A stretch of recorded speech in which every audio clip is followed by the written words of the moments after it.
And what is happening? What is the deal, man? What is going on with the Raider family? You already know what's happening, man. You are back for another episode here of the Raider Rundown, man.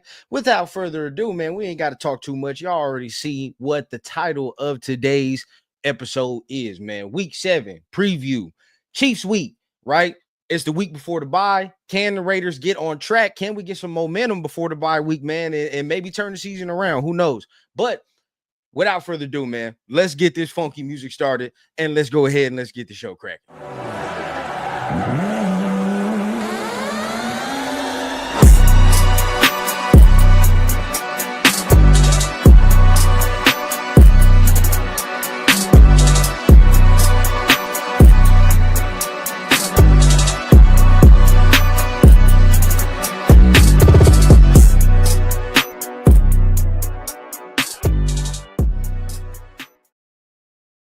What is going on? What is the deal, man? Like I said, you are back for another episode here of the Raider Rundown, man.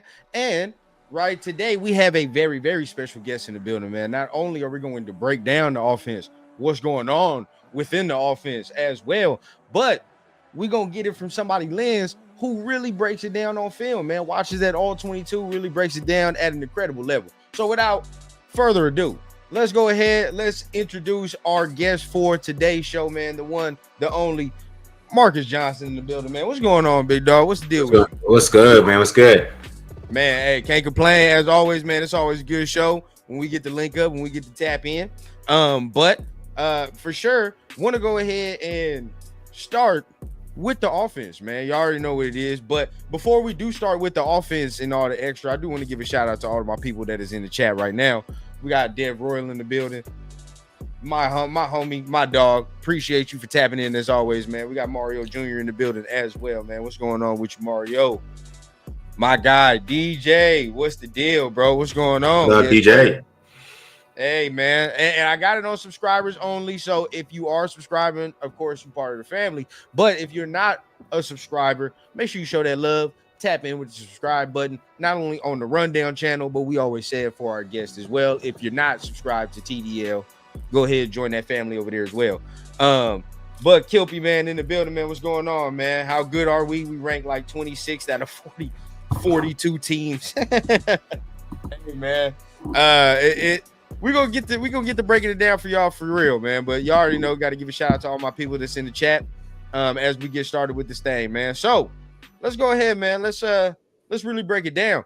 But I mean, we can't really start no further than the recent news that has really come out already about the Raiders, right? We have some turmoil in the building. It's not a Raider season without one. So we get to finally use this graphic, man. We call that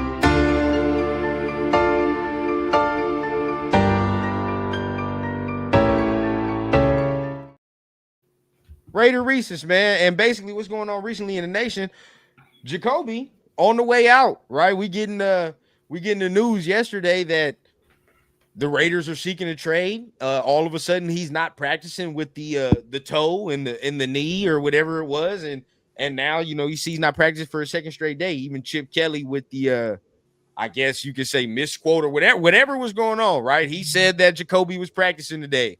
Get out there, he ain't out there. He's at a Laker game apparently, not even in the same city, right? So it's like, you feel me? I don't know what communication is going on in there. But hey, what's your take on it, man? You let us know how you feel about this. What's going on with your eyes and ears? I think the buzz that came out. I think the news came out Tuesday, probably. Yeah. From the ESPN article. I mean, it kind of shone the light on it. I mean, they're obviously connected with the Raiders. Those two, Graciano and Fowler, because they're the ones who put out that Dante Thornton's fault that. That interception, and then you see him get benched. It kind of all adds up. There's obviously some kind of Raider source they got over there, and I think there's some buzz to it. I mean, but if you're Jacoby Myers, in my opinion, you hear that like, oh, we're it's because even the way that they said it, in my opinion, is like we don't care if we keep him, but if you want him, you can have him. I don't know. I feel like it was more disrespectful to even say it like that, in my opinion, because it's like if you, we'll keep them, I guess, but if you want them, go ahead, just take them, and that's the that's kind of what it sounds like. It's like go ahead. No, that's to say it's a little disrespectful, but go ahead. Sounds like that.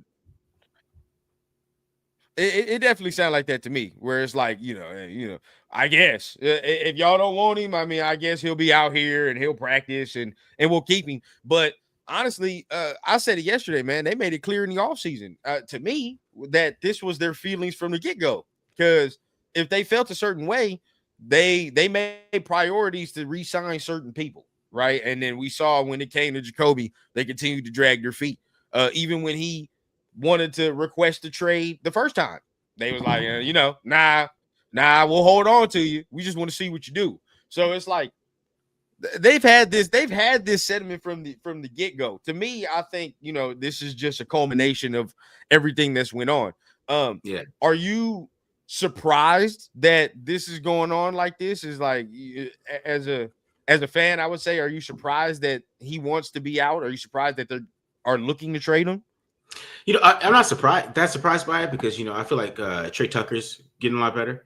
I think that has a lot to do with this. It's not that they're like he's not playing well, or it's just Trey Tucker's getting more of the targets. Trey Tucker has 100-yard games. He has the touchdowns. He led the team in receiving last week.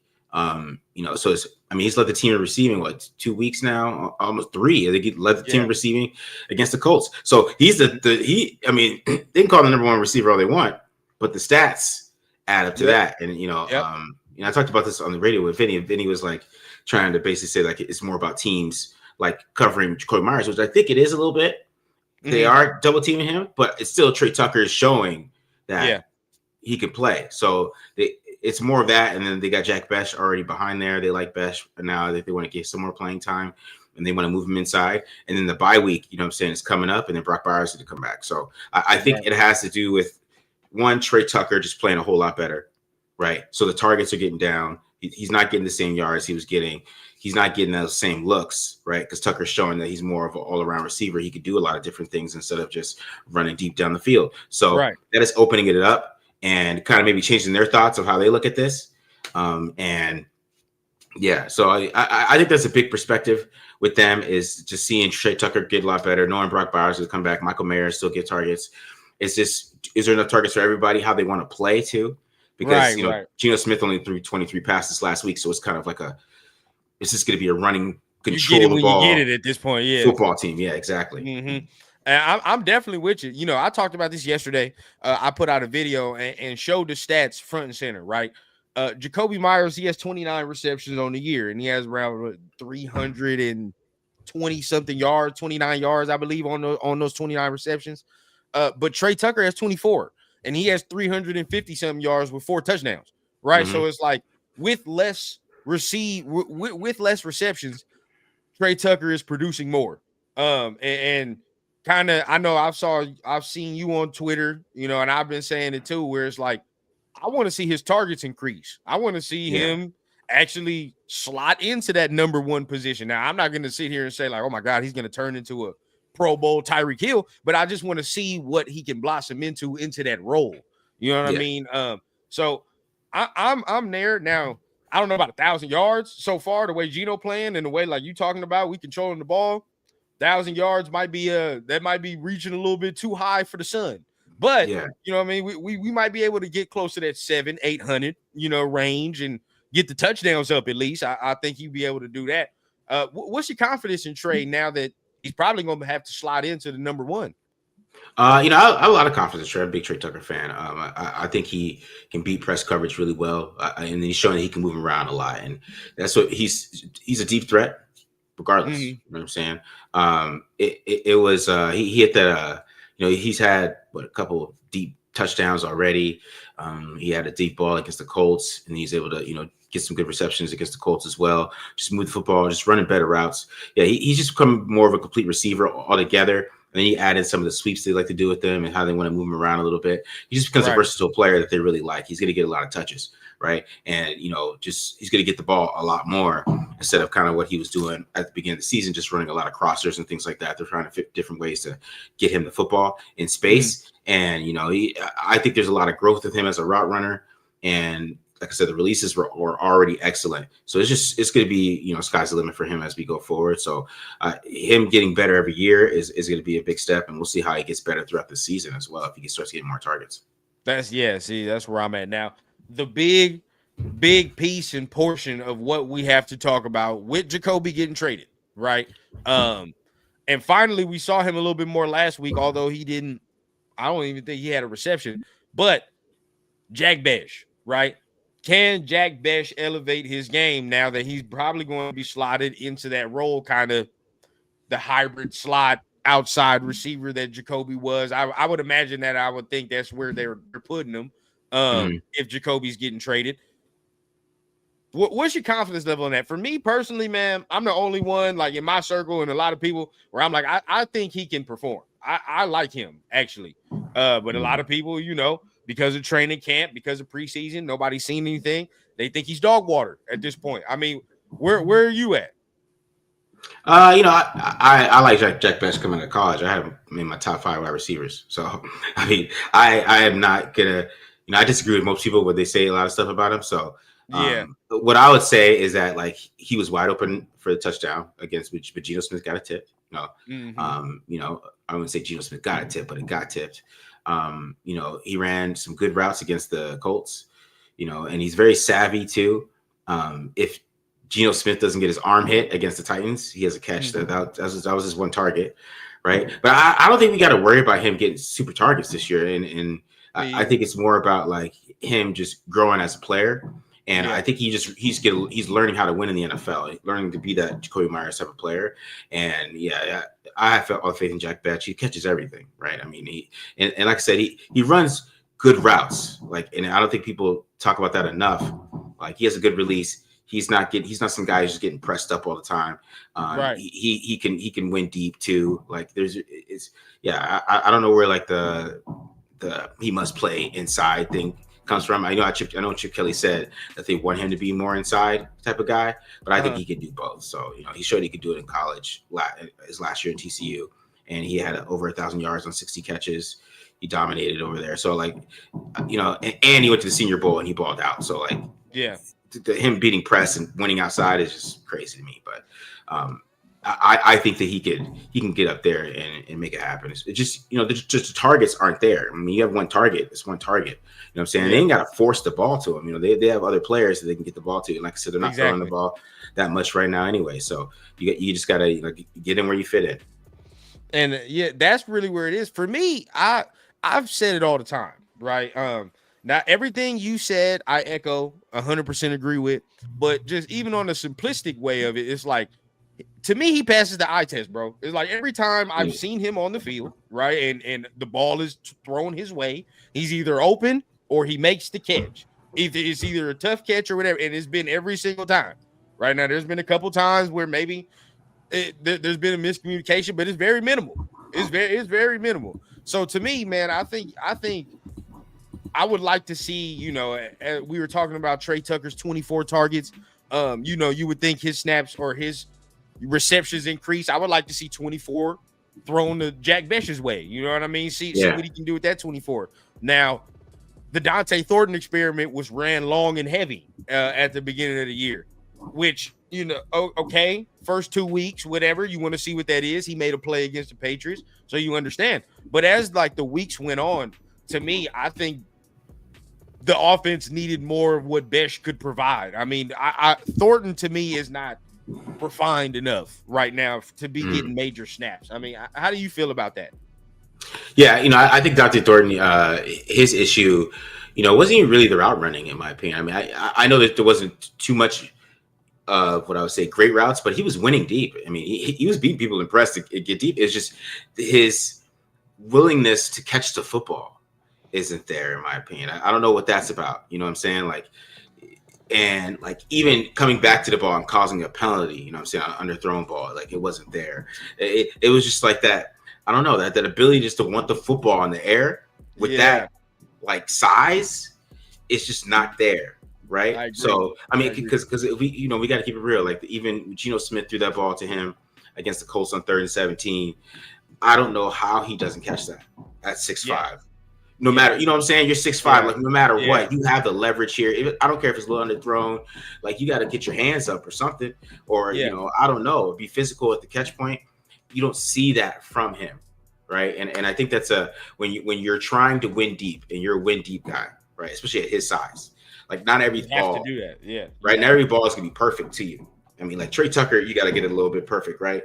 Just because he's a smaller player, he's not gonna be able to always just come back and jump somebody. But when you're 6'5", and I'm throwing it to you deep, and I miss, like I still expect you to come down with that at your 6'5". Like I'm sorry, like as a quarterback, you know what I'm saying? You got to come back to that fall. You got to do something to help. You know what I mean? And I agree.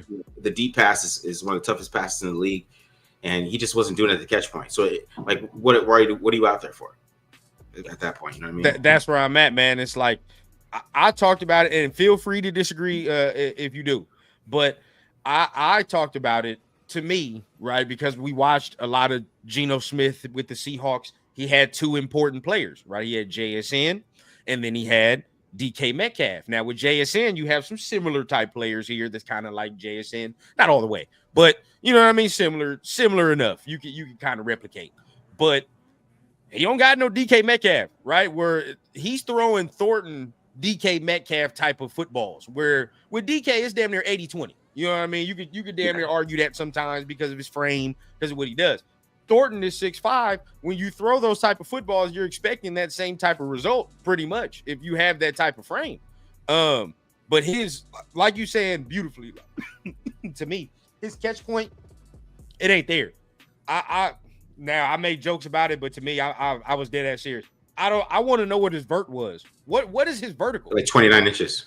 Dog, yeah, it's like damn 2 centimeters damn near. Where it's like, bro, I don't be Yeah, seeing this man get off the ground. I don't see this man get off the ground. So if you're gonna, like you said, if you're gonna be that big and you're gonna be fast, that's the whole thing. Everybody was comparing him. Oh, Randy Moss, speed, height. Calvin Johnson, speed, height. Difference is them two dudes is jumping out the gym. It's no comparison. You know what I mean? Like they're gonna jump out the gym. They're gonna catch them high point footballs. So you 100% right. I think he has to work on that type of his game. I just want to say my bad is 33 inches, but it's still not. Oh, it's 33. But even so, you know what I mean? Even so, it's like we need some that's gonna get up there, man. You got to get up there. But real quick, man, we got our guys, man, in the building. Our guy Raider Train. He says my goggles are on, fellas, man, bro. You better take them shits off, boy. Hey. You know how you get the green around your neck if you wear that fake chain, that them goggles gonna give you that green ring. You keep wearing that, boy. You better stop. Telling you, it's bad, boy. He keeps telling me, man, every win, I'm gonna put my Raider goggles back on. We're gonna go ahead. We right back in it. I don't know about me, dog. Like the only way I'm gonna do that, is we make the playoffs for real or something like that. I unbury mine, you know what I mean? I undig mine from the backyard, but right now them shit's buried. My guy, Bloody Raider in the building, man. What's going on, man? Appreciate you for tapping in as always, man. Yes, sir. Big Bosco, man. Big Lil Bosco. Just tapping in. Y'all must be talking about Besh. And of course, we got to talk about that, man. Especially since his snap's going up. James in the building, man. On my last break, stop by the Raiders. Appreciate you, James, man. Appreciate you, man. Have a good last little part of your shift, man. DJ says, don't make me dust mine off. Don't do it, bro. don't do it, dog. Don't do it. You know what you gotta do. Wait till after this week. If they win after this week, you know what? I'm gonna let y'all have all that talk because you got 2 weeks to chill and dwell on it. We'll go ahead. Last but not least, man, Jay Boulevard in the building, man. Appreciate you for being here, man.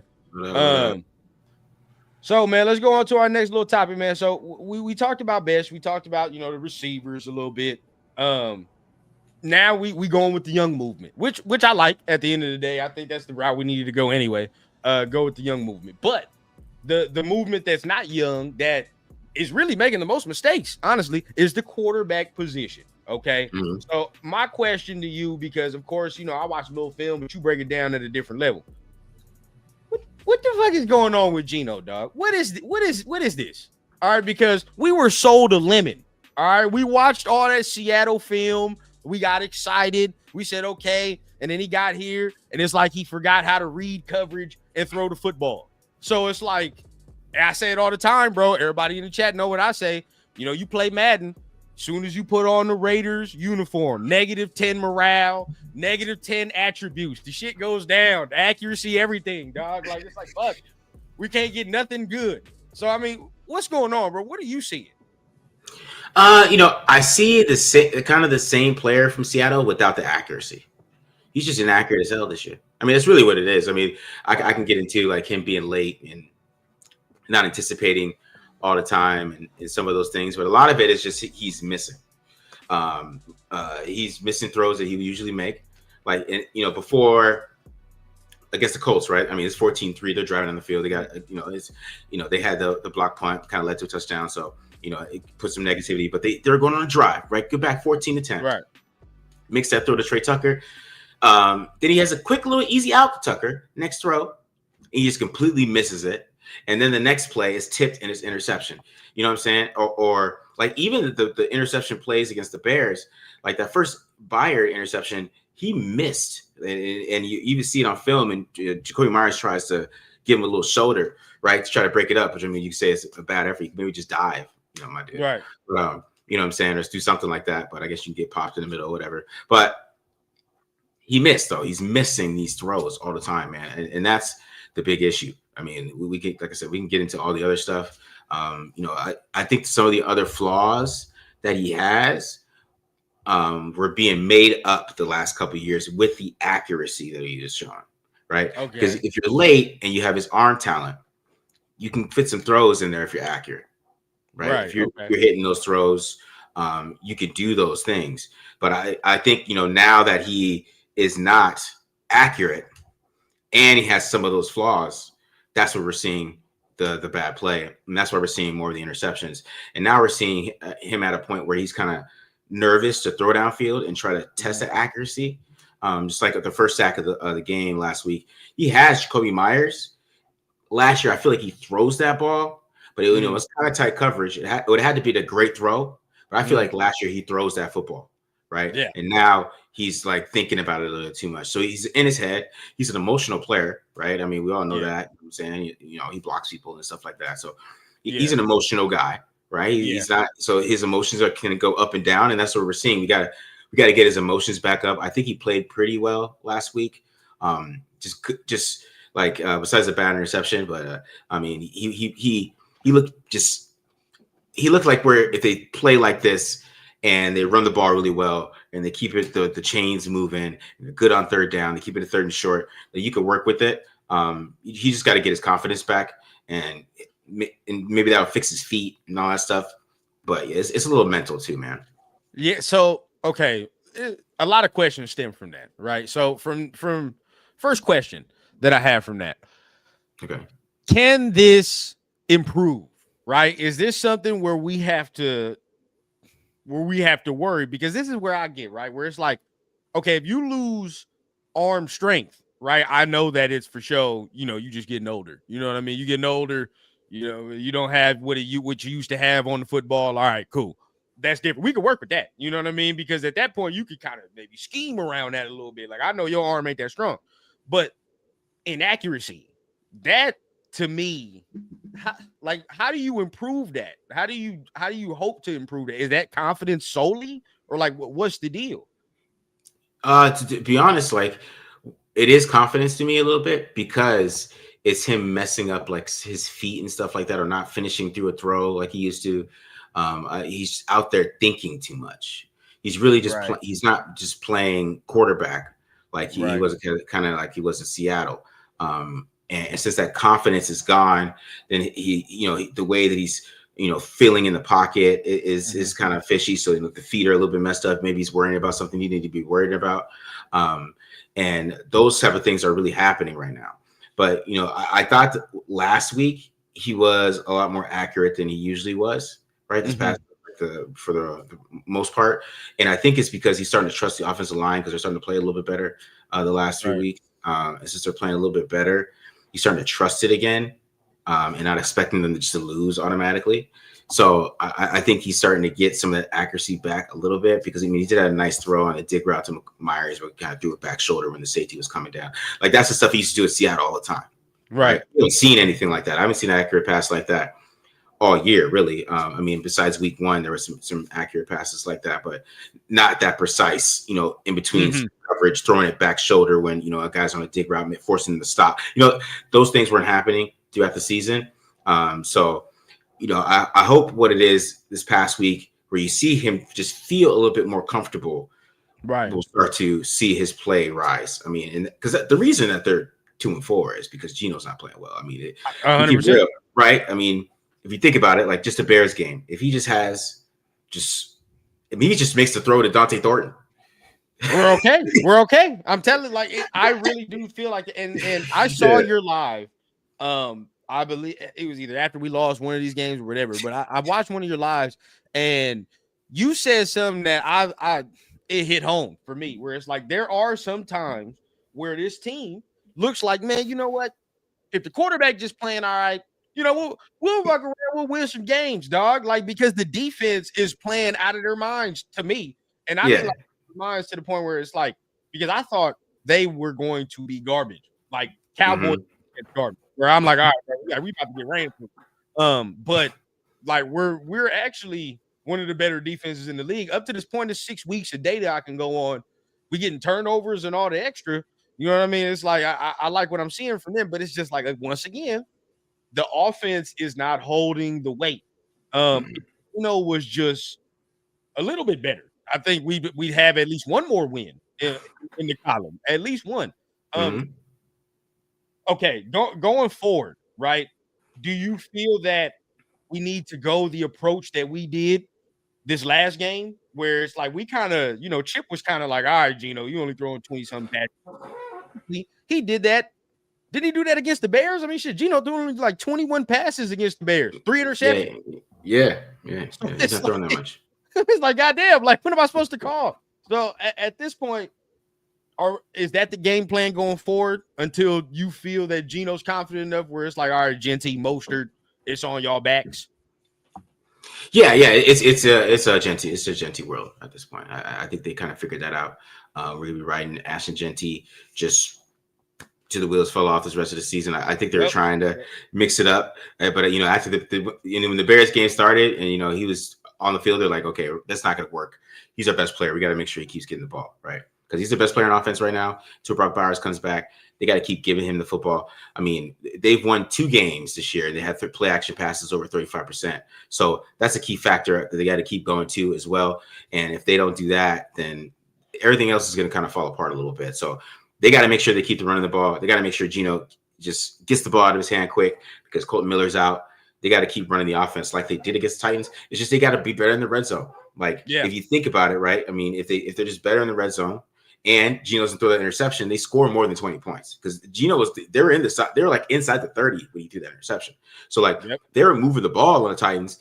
That's what they got to do against the Chiefs. They got to play that kind of offense and just move the ball a little bit bigger, quicker. I think one thing that they need to do though, I feel like they need to pick up the pace a little bit. I feel like Chip Kelly kind of has it in his bag. I feel like they need to start pushing that out, especially against when teams right now aren't prepared for it. They can kind of start pushing forward on that. You know what I mean? Yeah. I do agree. We do got to kind of pick it up a little bit. But see, with Gino, it's like I really do hope that he can pick it up. I mean, we did see. It's not like the Seattle things. We dreamed that, right? Like we watched that film. We saw that. We know what he has in the bag. I do agree with you. It is confidence. Now, I mean, it's a whole nother issue. I get into a whole nother set of things on my shows, but it's like certain things off the pressure, I was not feeling when it come to him, dog. Like when it come to him and certain things he be talking about, I'm like, all right, bro. Like you talking about tips and all the extra. Only like three of your interceptions been tipped now.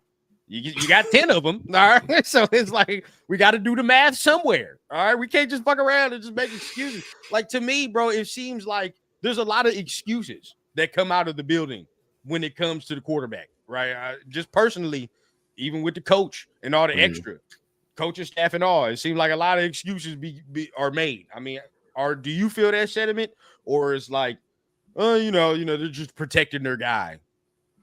Yeah, I feel there's a lot of excuses. I mean, the Dante Thornton thing. I saw that. I didn't like that either.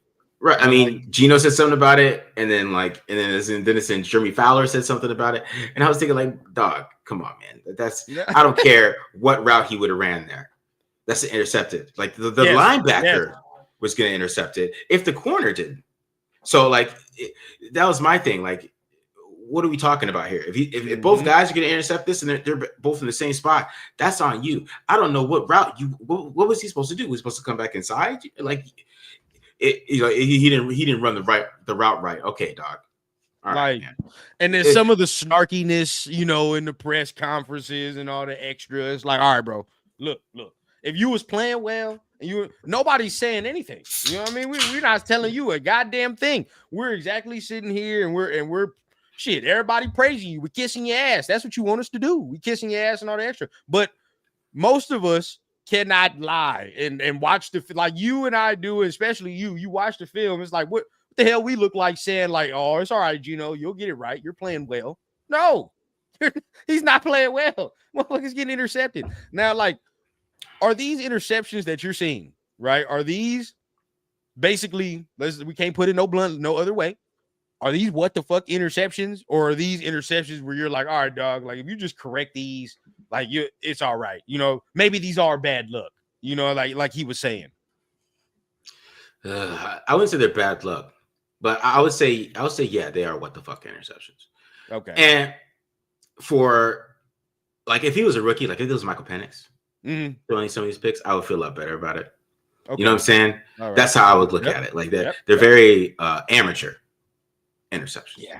right? Yeah. I think that's a lot of it. I mean, probably the interception that I wouldn't fault him the most for was the one to Brock Bowers at week 1. But that was, that was an inaccurate pass. But like the You two to the taking a chance. Bears, Yeah, I didn't really care about that one either. To be honest with you. yeah, you know what I'm saying.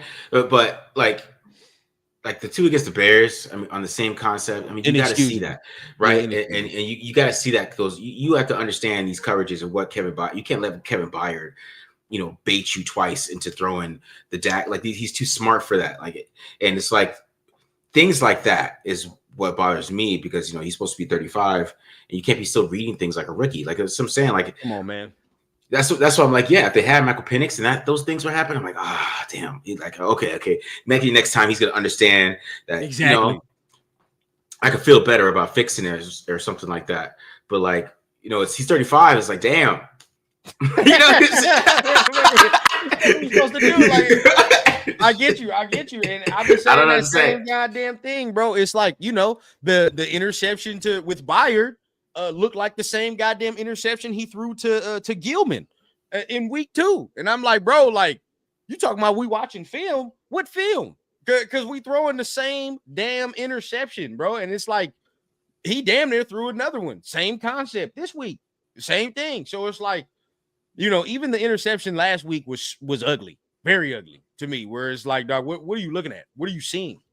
So yeah. I'm right with you. To end this off, because I do want to talk about one more big little topic that the nation does talk about, but this is kind of why I brought it up at the beginning before we got on air.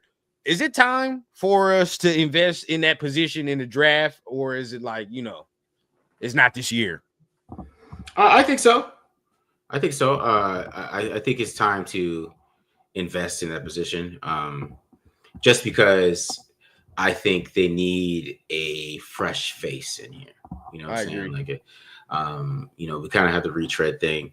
I didn't mind the Geno Smith thing this past year because, I wasn't a big fan of this quarterback class. I didn't see any game changers. I know some people just wanted Shedeur Sanders, but, I think they have a better shot at getting a good quarterback this time. Maybe not, he might not be a superstar, you know what I'm saying? But I think they got a chance of getting some guy that they can build on and, having some kind of a little bit of college pedigree and play a little bit. I mean, I think quarterback class is just feels better to me. Yeah. Because even if they landed Garrett Nussmeier, and I know I'm saying, that's not bad. That's not bad. Like in the second round, I'll be like, okay, hey, all right, we can work with that. You know what I'm saying? I'll work with it at all. I'm with you. A Mayava, maybe, you know what I mean? Because or something like that. I didn't know Buddy was 6'4", 230. Yeah. Like that, he's big as hell, So, him, I like. Sellers, to me, I don't know why I think he's gonna go back to school. Something to me smells like he might go back to school, but if he doesn't, I'm right with you. I'm up there. Now I keep telling everybody that one from Alabama, man, I gotta keep watching, but he intrigues me, dog. He really does intrigue me. And he's with the same coach. You was just talking about Michael Penix. As good as Michael Penix kind of looks right now, he's with that same coach. I'm not mad at that. I wouldn't be mad at that. Plus, shit, the last time we drafted the Alabama quarterback high, it didn't go too bad. So fuck it. Might as well try it again. Yeah, I like Ty Simpson too, though. I do like Ty Simpson a lot. See how it goes, man. Sorry, my baby mama's blowing me up. So sorry about that. Oh no, hey, you good, bro? Trust me, mine is peeking in, waiting for me to get done. So we all good, bro. But so last that I want to talk about the offense, right? Because this is a big topic, and we kind of touched on it a little bit when we talk about Geno. But 21 passes thrown last week, or 23 or something like that. 21 passes or something thrown against the Bears where you didn't. Come on now, and he still threw 3 interceptions, but people are still calling for Chip Kelly's head at times, right? Saying that the offense is pedestrian. He's not doing anything to really elevate or grow the offense. How do you feel watching him through these 6 weeks? I think Chip Kelly's good. I think he's good overall. I think that there's things open. I think Geno's might be struggling with it a little bit, but I think Chip is good overall, right? I think if he has somebody that can, what I would say, like kind of just execute what he wants to execute, I just don't know if Geno Smith's that quarterback for what he wants to do. Like, just a lot of his scheme is kind of what I would say very college based, a little bit. I think they're trying to add some more NFL stuff to it. But like the run game is, getting better because I think Gentie's getting better as well. Just he's getting better at his own run, whatever he wants to do in his own run game. But I still think there's some tells, and it might be a little simplistic, a little bit of what they like to do and what they do at certain looks. And I that's some of the issue. And that's why you're seeing like some of these like 5 yard runs, like -5 yard, blown up in the backfield type shits. You know what I'm saying? Yeah. So you're seeing some of that, and it makes you a little bit worried against the Chiefs because like Nick Bolton is one of the best run defenders at linebacker in the league, and I think he's getting there and just attack, and being able to read those things and understand where these guys are lined up. He's gonna be attacking those gaps quick, and that's gonna be big. But what Chip needs to do is run the ball more in the red zone, which is probably my biggest problem with him right now. They're not running the ball in the red zone for some reason. I don't know why. Yeah, but they need to stick with that, right? Run the ball in the red zone. Against the Colts, they ran the ball once in the red zone. We throwing passes to linemen like we 4-1 and shit, like bro. Like the fuck, like what are we doing, you know what I mean, bro? You know what I mean? Like so that's what I'm talking about. They need to run the ball on down there. And another thing, I think he just has to make sure that he's doing the best kind of concepts that Geno Smith is good at, which I think is Geno Smith doing these like deep crossers. Like he's not going to be good at that. That's like a Josh Allen thing. Like Josh Allen can see he's gonna be able to hit those things. Geno Smith's gonna take a little bit too long to hit those things, or maybe try to wait too long for it to get open before he gets somewhere else, which is like a problem he's always had, right? But so some of those things are there with Chip Kelly, but I feel like that overall though, it's still good offense to watch. I'll just say that. Yeah. I agree with you, man. Real quick before I dive into it, before we continue to get down to the conversation, wanted to give a shout out to all the people that's joining up and tapping in with the chat. My guy Rose Town in the building, man. Salute to you, man. Appreciate you for being here as always, man. Dre for show in the building. Salute to you, man. Appreciate you, big dog. My guy, man, Milk of Beezy in the building as well, man. Salute to my guy, man. Salute to the family. Appreciate y'all for being here, man. As always, as we continue to dive deep into the conversation, man, we dwindling down to our final 15. So you already know what I always say here for your regularly scheduled program, and make sure you guys are tapping in with that like button, man. Tapping in on that subscribe button. If you're not subscribed already, we got it on subscriber only for the chat. So you already know, man. So if you are a subscriber, you've been already tapping in with the conversation. But if you're not, man, think about joining up, man. Think about subscribing, man. Not only to the rundown, but also to my guy over here, Tape Don't Lie, if you are not familiar. So appreciate everybody for tapping in as always. So as continuing with Chip Kelly, man, for me, I don't understand some of the hate that spewed his direction, dog. I really don't. When it comes to him, I know some people get frustrated. I understand it because the offense does look pedestrian at times, but it's like, when you look at the numbers, it's like, dog, Geno's throwing the ball 21 times. If that don't scream to you like I'm not trying to have him fuck up, I don't know what does. I really don't. I'd understand it now if we got Geno out here throwing damn near 40 passes and we running the ball minimally and all the extra. It's like, okay, well, all right, bro. Now you fucking up. You can clearly see we don't need to throw the ball that much.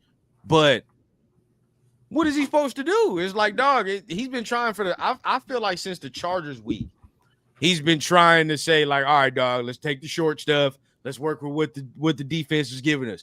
And Geno was like, fuck all that. Like, I'm trying to run the table, basically, is what he said. So that's exactly what Geno was doing. So for me, bro, like, I think this is more of a Geno problem than it is a Chip problem. I mean, what would you say? Yeah, it's a Geno problem. I mean, like I said, there's some things that you might not like about Chip Kelly. Like I said, the tells in the run game. Maybe the run game is a little bit simplistic, or some of those things. But I think that Gentie's playing better within it, and he's understanding where to go. He's reading things a whole lot better. So that's what he's doing, and that's fixing the run game. But yeah, I mean, the problem is Geno Smith. Like we could talk about made this and that and this and that and this and that and this guy and Brent, whatever you want to talk about. But the problem is Geno Smith, and it started in week 2. Like I didn't understand the conversation of that game. Everybody was talking about everything else except Geno Smith, and then the next game he kind of got away with it, but then the Bears game it just highlighted it even more how bad he was playing. Yeah, and because to be honest, when I watched the film, I didn't think he played that well against the Patriots. I was a little concerned. Like anybody who is on here and is a member of my channel, I'm sure Justin as DJ could attest to this. Is like I was talking about, like if he keeps playing like this, they are going to win many games. And I said that during that film breakdown, and I was like, because this is not sustainable. Is what I was saying, and it showed itself. And yeah, so like I haven't been happy with his performance at all. It's really pissed me off. A little hurt my brand a little bit. So that's why I'm a little bit mad about it too. I'm like, this dude's great. He's top, bro. We watching all this fucking film, man. We doing all this shit. We got sold a lemon right now. As of right now, I will say this, man. I don't understand where some of the excuses come from. For me, my aha moment where I was like, fuck are people talking about? It's crazy. It wasn't even with the Chargers, right? It's like we're watching, because you said he got away with it with the Commanders game, but as we're watching the Commanders game, the whole time the announcers keep like, man, Geno Smith, yeah, he has interceptions, but he's under constant pressure, and like in my mind, I'm getting pissed off while I'm watching the game because I'm no the fuck he's not. Like, no, he's not, bro. He's not under constant pressure. He's literally clean most of the times. He's just making terrible ass decisions. That's just his fault. So, like, during the Commanders game is when I had that moment where I was like, all right, dog, like we're putting the bubble wrap around him, dog, and we're not saying what the problem actually is. Especially when the numbers come out and the O-line was ranking like 12th in O-line protection. It's like, come on. What the fuck? Like, the math ain't mathing here at all, what y'all talking about. So for me, man, yeah, I'm right with you. I think it's a Geno problem. I'm not with the whole fire Chip Kelly thing because that's just an excuse, in my opinion. So, I mean, real quick, before we talk about the keys to the game, can he pick it, right? Because let's be real, last game was cool. Everybody could put the goggles back on. Them shits will fall right back up this week because I'm expecting some interceptions. I'm not gonna cap to you, Marcus. I'm expecting interceptions. I am too. About like 2 of them. I'm already there. So it's like I'm already there, bro. Are you feeling that way? Yeah. They're gonna blitz the hell out of him. Yep. Oh yeah. 100%. Oh, the blitzes is coming this week. Like every third down, they are blitzing him, and we're gonna see how he handles it. And the thing is with Geno Smith too this year is like his like need to be Superman instead of just throwing the ball. That's my problem. And that's why they're gonna blitz the hell out of him, because he's gonna try like break a tackle or like spit, like, bro, throw the ball downfield as far as you can. When they're playing cover 0, they say step back, throw a touchdown, because that's what you do. Just step back, hope that Trey Tucker wins, and just throw it as far as you can. Yeah, and maybe he'll run under it. You know what I'm saying? Like that's what's got to happen with this cover 0 looks, and they're gonna switch it up to, they're gonna like show cover 0, get back to cover 2. They're gonna fuck with him a lot this game. I don't know if he's gonna play really well. So what they got to do is run the damn ball. So that's to give you the whole focus of this damn game. If they don't, let's put it into perspective, man. Let's already get it in. We talking about the all right. Offensive key. No, we already there. We already talking about the key, because I'm with you, bro. Like, it's like I'm not expecting it. I'm gonna call a spade a spade. I've already said it. It's gonna be ugly. It's gonna be ugly. I've watched what Spagnuolo has done to Raider quarterbacks over the years, and he's not like, I've watched what he's done to Raider quarterbacks that were playing well at the time. He ain't playing well. It's like, bro, at all. And make no mistake, right? We talk about the Chiefs. The main talk of it has been their offense. You know what I mean? Like, the offense ain't playing well. It's all that defense still got some teeth to it. You know what I mean? I don't think it's all the way like how it was like a couple years ago. You know what I mean? And how good they were a couple years ago. But I still think they're pretty good. They still got the dogs over there to do what they want to do. Of course, the coordinator. I mean, I think somebody said it today. I forgot who said it, but most of the guys on that defense has been on that defense for a long ass time. So Yeah. it's like they pretty much know front to back what Spags is calling, what he wants, what he needs to get done. So, and they have it on all three levels of the defense. I'm expecting them to fuck with his eyes. They definitely are going to try to take Ashton Genty away this game. 100%. They're gonna say like, you're not gonna have Ashton Genty. So you said we got to run the ball. How do we do it now? To me, I think the run game has been pretty good over the past 2 weeks. I think they've opened it up, even with Stone Forsythe in there. I was scared, but Stone Forsythe been opening it up. Why we keep running this dumbass trap? That's my question to you, Marcus. Like, what's going on with that, bro? We keep pulling these motherfuckers like DJ Glaze, and we pull all the tackles around, and it's like it never works. It has never worked the entirety of the season. I mean, they didn't run trap last week. Okay. So, thank God.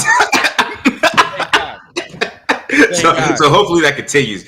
Yeah. When they ran trap when they had to get that 3rd-2 to get the closer field goal or get a first down. Yeah, you got blown the fuck up back there, bro. Why are you running trap on 3rd down, my dude? And they kept doing it. We keep running these plays and it don't work. I don't understand. When we go more of the other type of shit, I feel like we're better. Yeah. So I would say what they're doing the past couple weeks against the Colts and who they played last week. I already forgot who they played last. Titans. If they kind of do that type of run game, and they keep it like that, kind of avoid the trap, and I think they have to keep to that type of run game, outside zone. Kind of keep these guys moving because the weakness of the Chiefs defense right now is their defensive line. I know they have Chris Jones, but if he's not weak, though. Right. If they're not getting pressure right now, they're not really what I would say, winning. So they can't play like what I would say like zone defense like they kind of used to, or sometimes, and they kind of figured that out against Chargers. I mean, they got exposed to that, but that's why I know they're going to be blitzing a lot this game and do a lot of things like that. Do a lot of run blitzes. I think Trick McDuffie is going to have to be worried about kind of blitzing off the edge when they're trying to stop the run. But yeah, they got to get these outside zones going, and get these guys moving laterally so they can kind of get hit with some of these cutbacks. But like Nick Bolton's gonna be a problem. It's not gonna be easy to run the ball in the Chiefs, but that's what you have to do because that's always been their weakness. And you can do it if you get the push. So, and you can, especially if you can get Chris Jones is like, he doesn't like playing the run. So that's why you want to do that, because if he's not rushing the passer, he gets antsy. And he's that type of player. So yeah, you got to run the ball out. You got to run the ball. I agree with you, man. We got to try to do what we got to do now. Perfect analogies too, where when we saw the offensive line on the move last week, a little bit when they were going to their side, Genty was able to find those cutback lanes a little bit easier. And I think he ran a little bit better against those type of lines and that type of blocking too. So I think we definitely can do that now. I would like to see us try to stretch the field, but realistically, it's probably going to have to be methodical going down the field on these dudes. But the main key, right? Red zone. We cannot settle for 3 or come away with nothing in this game. If we're doing that, wrap it up. Go ahead, wrap it up. It is probably going to be a wrap halfway through the third, pretty much. I ain't going to lie to you. So red zone. How can we be better down there? You talked about running the ball. Is that the main key down there? Yeah. As far as the red zone, it's that's not that deep, man. Run the ball downhill, and let's get some. You know what I mean? And got to stick with it too. Like that's how you win in the red zone. I hear about quarterbacks in the red zone. That's great, but you run the ball in the red zone because it sets up everything else. Because then you can play action. You know what I'm saying? Those type of things. You let's not just get pass happy down there. You know what I mean? That's what I'm saying. Yeah, I agree. Throwing that shit to Alex Cap out all people too. It's like, bro, we couldn't even use like a more athletic lineman. Like we had to use Alex Kappa for the throw. See, we got rid of Thayer Mumford, bro. Sweet feet. Got rid of Sweet Feet Mumford out there. We could have used him for that shit right there, man. That's funny. Defensive keys, right? Now, we didn't even talk about the defense that much, because we focus on the offense, especially when you tap in with us. But for the defensive keys, right? Defense played out of their minds. Um, we have certain players on the defense that I'm scared out of my mind. Blue Kelly, that he gonna be out there next week. Andy Reid is Birdman, rubbing his hands like Birdman, dog. Because at this point, Andy Reid see Blue Kelly on film, it's over. It's pretty much over. He's probably gonna scheme the rap. What's the defensive keys for you? What I think the defense, what they're going to do is, since they want Kelly to feel comfortable, they're going to be playing more cover 2 like they did last week. So I think they want to play a certain type of zone to make sure that some of these guys are comfortable out there. So they're going to try to play cover 2.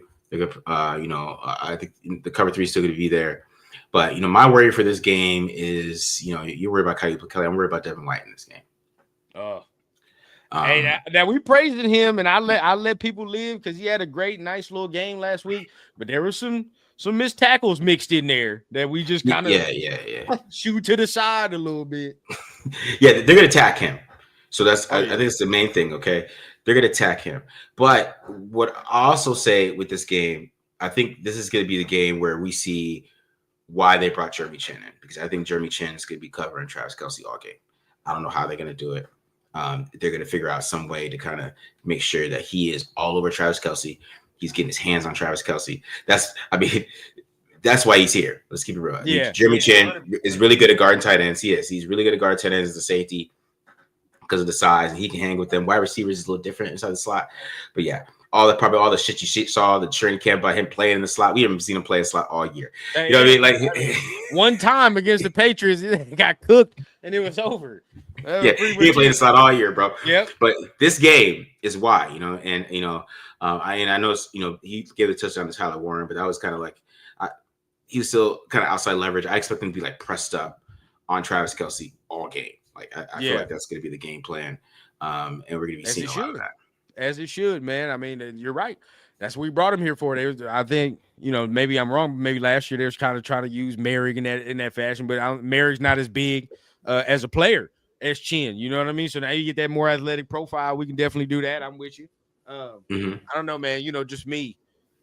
Just Kelly just always lost to me, dog. We always spider memeing and shit, pointing everywhere every time, but it's like everybody's wide open over there. And Porter, and it's like, it's real frustrating because to me, Porter, when he's got out there, he hasn't looked too bad. He hasn't looked actually too. I'd rather see him get some snaps, make those mistakes, because at least I know he can correct that. It's like, dog, ain't this your 5th year? Like, what the fuck are we doing? What are we doing? So I don't know. I mean, that's where it frustrates me. Pressure, I think. I mean, of course, we talk about it every time we play Kansas City, dog. You got to get a 15 face. If 15 is back there just, patting the ball and doing his taxes, it's over. He's going to find somebody, or he's going to run for a first down. Like, he does it all the time. But I've been disappointed in Malcolm Koonce, man. I've been disappointed. I ain't seen what I need to see as far as being on that other side of Max and providing that pressure. I mean, where do you think the pressure can come from? I think we're gonna have to see some of these guys kind of step up, right? I mean, they're already going up against a rookie. Tyree Wilson got some more snaps last week, and he was had a pretty good game. But yeah, it is gonna be the key to beating the Chiefs, because what I always say, the key to beating the Chiefs is making Travis Kelce chip block. If you can get him chip blocking, that means you're already put them at disadvantage, because you could talk about these other receivers all we want. None of these guys are superstars. Not even Rasheed Rice. None of them are superstars. They're good. They're good, but they ain't special, right? I'm with you. You know what I mean? They signed Hollywood Brown. I yawned. Like, it's like, he'll have his good games here and there. Even Rasheed Rice coming back, it don't scare me. He posted that video. I'm like, posting this shit like he just got out of jail. Like, it's like, hey, bro, like, it's like, nah. You're not like that. Not like that at all. So for me, I'm with you. None of them scare me for real. Yeah, and so if you can get Travis Kelce to be chip blocking, that's what happened in the Eagles game. I like that. I'm keeping that. But yeah, he gets frustrated too when he has to do it, and that's kind of the thing that is the best factor of it. Is kind of get him out of the game a little bit, because he doesn't want to block. Yeah. He don't want to block. I agree. Now, I did like Lualu last week. That little move, I ain't see that before. So at least I know there's improvement there with Lualu. I like that. Obviously, he's gonna have to step up in a major other way. Tyree to me, it's just it's just. I'm waiting till that ink run dry. We all know how this is gonna end, bro. Stop it. We're gonna do the Cleveland Farrell thing and just let the ink run dry and just let him go somewhere else, bro. Because that's what's about to happen. He is not ever going to live up to where we picked him to me. It's just not gonna happen. I mean, he's got some. He's got what? Probably one more year to show you. Right? One maybe. Yeah. Yeah. I mean, how many sacks he got this year? 2, 3? I don't know what he has. I have 0, maybe 3. And yeah, I can be benefit of the doubt. He might have 3 or 4. So what if he gets to 8? What if he gets to 8? I mean, how do you feel? This my thing. Does it get to 10 the next year? You know how we watch this film now. Out of all these sacks that he done had, I want to know how many of these he didn't actually put a move on this lineman and won. Like I've been saying it, right? Look, when Tyree unblocked, he's Julius Peppers, bro. He's Julius fucking Peppers when he's unblocked. But most of the time when he's blocked, bro, that one, like a play in the Bears game sticks in my mind, dog, where he just gets a sack. He just gets it. So I'm like, all right, cool, bro. Like momentum, we build it. So he pushes the old lineman back into Caleb Williams' lap, and then he keeps going. He literally watches Caleb Williams run past him, and he keeps putting like, dog, disengage. What are you doing? So it's like he still has some of them goddamn moments where I'm like, all right, bro, like we still have some way to go. Coach for me is the one where it's like that's the most disappointing one. Now I can kind of understand why, like because my guy Rosetown asked the question, do we think it's because of the injury? Might be. It might be. But, the sad reality of it is it's a money year. So we can't even have that excuse. To be honest, like he has to perform in order to get paid. But it just ain't there, man. I mean, you think it's the injury? I would say that it's not really as much as the injury. I think he's just not winning all the time. It's hard to explain. I think with Malcolm Koonce, I mean, there's still some flashes. I mean, he had a really good game against the Bears, and he's playing okay. He's just not playing great. He looks like a solid defensive end, in my opinion. Like it's nothing like just, I would say, where like, okay, yeah, that dude's we need to re-sign him, right? So okay, but he's still playing solid though. He's playing solid. He's not playing bad. It's just, do we need to re-sign him? And like, am I in a rush to get him like some money or no? Maybe if he goes off the end of this year, maybe. I mean, it's still week 6. We can see what happens, but another 8-game stretch. Yeah, you know what I'm saying? Yeah, or something, you know what I'm saying? Like maybe that happens, but like right now, he's just a solid defensive end. So what I'm hearing basically is if the quarterbacks is gone and you see some Ruben Bain on the draft board, there ain't nothing stopping you from drafting Ruben Bain. Oh, yeah. The best thing I saw this week was Mel Kiper having Ruben Bain as his number 9 player. Oh, that was best beautiful. Thing I saw this week. That was great. Awesome. Hey, man, look, if we don't get a quarterback, a Ruben Bain to me is a very good consolation prize. I ain't gonna cap to you, man. I'll take that all day and night. We need some shit like that. I don't even remember the last time we drafted a D lineman that high and he ended up performing that well. Yeah. I mean, Mac, man. Cool, Mac. That's it, huh? Damn, man. That's damn near 10 years ago, bro. Like, and we've drafted D linemen since then. So it's like, it's not like we haven't taken the swing. So obviously, like, we're just taking the wrong swings. The fact that he has him number 9 is kind of wild to me, bro. That's a little. It's because he's short, man. He's short. I asked Matt. They ended up taking that video down. We did Ruben Bain, but I don't know who took it down. Of course. Yeah, of course, whatever, right? But when we did Ruben Bain, I literally asked Matt because I was watching him. I was like, man, this guy's kind of short. I'm like, Matt, do you think he's really gonna go top 5, being 6'2", 275 pounds with some short arms? Right. Do you really believe that? And he's like, he's like, the film is so good. And I was like, I don't know, Matt. The NFL. They're gonna do them in the process like they do all them prospects. You know how they're gonna do them, Marcus. We could talk about it right now in October because it's gonna happen. They go, oh well, his arms are short, and like 6'2". Exactly, bro. But the film speaks. Let's not even overthink that. I wouldn't even overthink that. Yeah. Because there's gonna be some long arm guy, right, that goes to the combine with long arms. Is gonna run a 4.4 or something like that, and that guy might just jump him a little bit. And that's because that's the first thing I thought when I was watching him. Like, the NFL probably gonna hate on him just because how short he is, and Love it. He has like that John Randall build. You know what I mean? Like, he kinda has that. See, but let him fall to us though. That's all I give a fuck about. Like let him fall to us. Now, you know, we're gonna get ready to get on out of here, give our last little speeches. I do want to say you're an Arizona State fan, aren't you? Yeah, uh-huh. Hey, that receiver y'all got over there, dog. Oh, Jordan Tyson, yeah. Oh my god, dog. Oh my god. Hey, is that quarterback coming out too?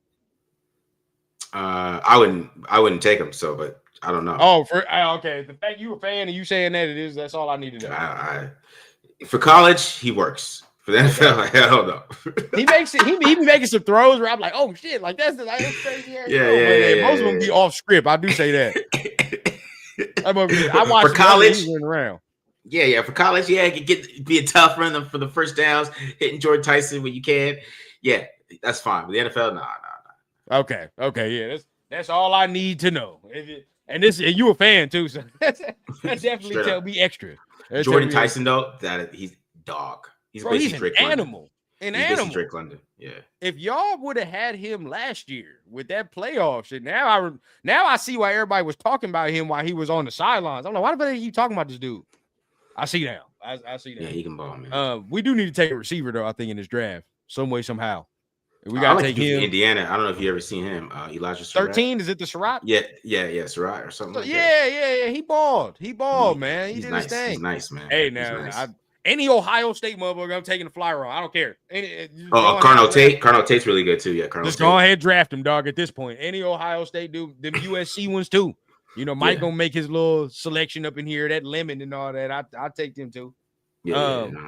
But let's go ahead, man. Y'all know what it is. We're going to get ready to get on out of here. So we're going to end the show like this.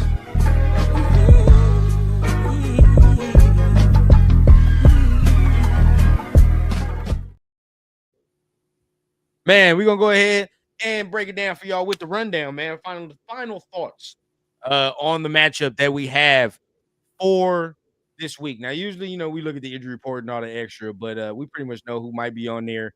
You know, our significance, Brock Bowers, all the extra. We know what's going on. What's your take, man? What's your final takes on this week?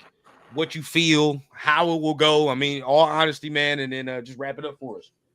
Yeah, I think this game's gonna be closer than people think.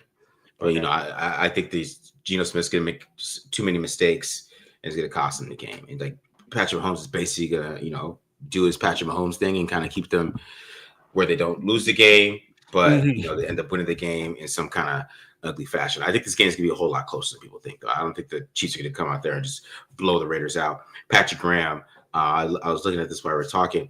The last 2 times he was in Arrowhead, they haven't scored more than 20 points. So so Patrick Graham plays Patrick Mahomes pretty well, right? So he has a good idea of how to stop him, and I think they're gonna be able to keep the Raiders in the game that way. But it's gonna be on the offense. But I think Geno Smith makes too many mistakes in the long run. And I'm right there with you, man. I think, you know, we get some turnovers. Now, you know, you got to cross your fingers because special teams takes a dive like it did against the Commanders or the Colts and all that. We definitely losing the game.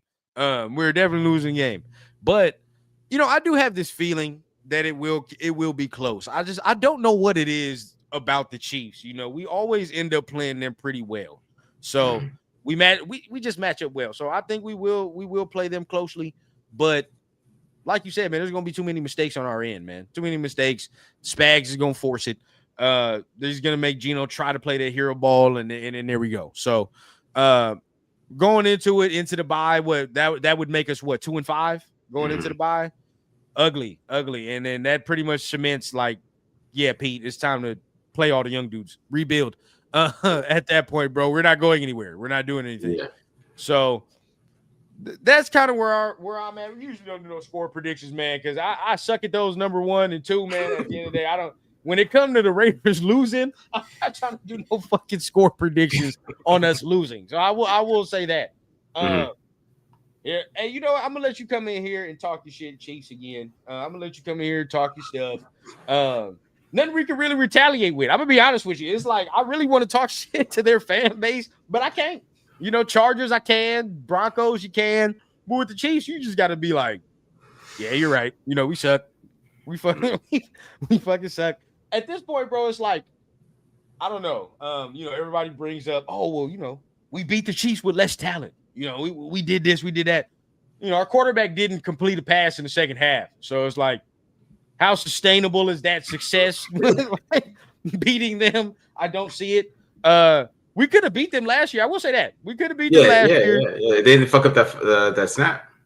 Special teams taking a dive, right? It's like, dog, I feel like this against them, and I truly feel like if we make any mistake right now against them, we lose the game. That's just how I feel. Because we just cannot make a mistake. We don't have the quarterback or, you know, maybe the talent surrounding the quarterback to maybe make up for those mistakes. Like if you're, let's just say the Bengals and you got Joe Burrow and all that, like, yeah, you can throw an interception. Like, because he might fuck around and throw a touchdown next drive. Yeah. But you throw an interception here, I know Raider fans, we'd be like, well, it's over, bro. As soon as the interception happens, bro, I know me and my pops, we check out. We like, all right, well, this is where the snowball happens. I don't know about you, Marcus, but that's for me. Yeah. Interceptions hurt, man, for sure. Yeah. So, I mean, that's it for today, man. I appreciate everybody for tapping in. Of course, we appreciate our guests for tapping in as well, man. Tell the people, man, you got anything going on for the rest of the week? I know you got your show tomorrow that you got going on. Anything you want to let the people know? So we got, of course, we do Friday Night Live tomorrow. Then we got we do some college stuff for the before Saturday, right? So before the game starts, we get that college stuff out there. So look out for that. And then also instant reaction on Sunday after the game. It'll be early, so you can get if they lose, get your frustrations out. 1 o'clock, either Pacific time or 4 o'clock Eastern time. So it'll be early for you. So it'll be good to go get your frustrations out. You know, I like that. Yeah. I like that earlier, bro. When you do it earlier, that way you get all the yelling and shit out before the nighttime. You get a night rest. You know what I mean? You at least get to sleep after. Yeah, for sure, man. All right, so I mean, I already know what time it is with y'all. I mean, you got your show tomorrow. You got the college one.